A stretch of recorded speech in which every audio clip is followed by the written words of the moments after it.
On September 4th at 4:35 a.m, the 7.1 magnitude earthquake that hit the Canterbury region changed everything.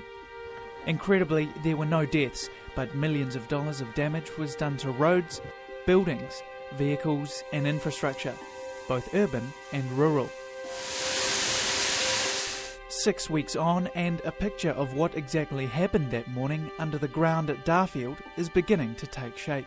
Canterbury University researcher Dr. Tom Wilson and Lincoln lecturer Dr. Peter Armand have been at the forefront of the research, trying to determine what moved and where.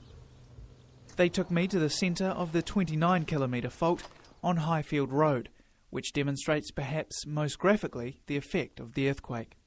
You're in the centre of the fault line, really, where the greatest amount of displacement has occurred. The epicentre of the original quake was here, near Charing Cross, and was estimated to be around 10 kilometres deep. The quake exposed a previously unknown fault running east to west, from Rolleston all the way out to its eastern tip, near the Hororata River.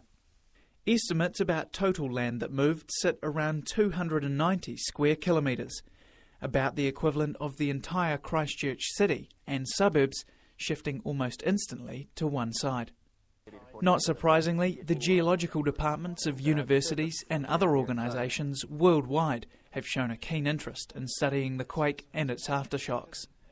A team of city officials and academics from Canada are visiting in order to learn about the civil defence response, as well as the physical movement of the fault. The effects are evident, as seen in pasture ground all around the region. Along the trace of the fault there are a whole set of cracks that ran slightly obliquely to it, and then there was other sets of cracks which connected those major cracks.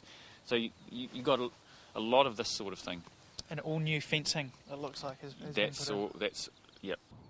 Most farmers have made a concerted effort to smooth out any affected ground, so they can quickly return to work, planting seed and grazing stock.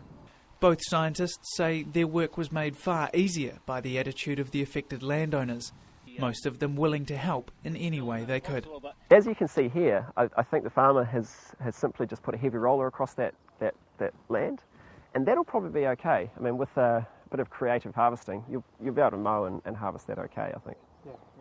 So it's kind of a good news story in some respects. Farmers were finding solutions as we were trying to find solutions. They were, of course, they're very adaptable bunch of people and use a lot of initiative and just got on with the job, usually. In many cases, where repair work would normally be held up by the lengthy consent process, the Council's new emergency management rules were a huge relief to many farmers. Our experience has been talking with farmers that they've been very pleased with the response of the regional council and the district council, and that's a message that needs to get out, I think, over this event, that everyone really has pulled together and made the recovery go as smoothly as possible. So I think it's been a really pragmatic, practical approach, which has created a lot of goodwill in the community, I think.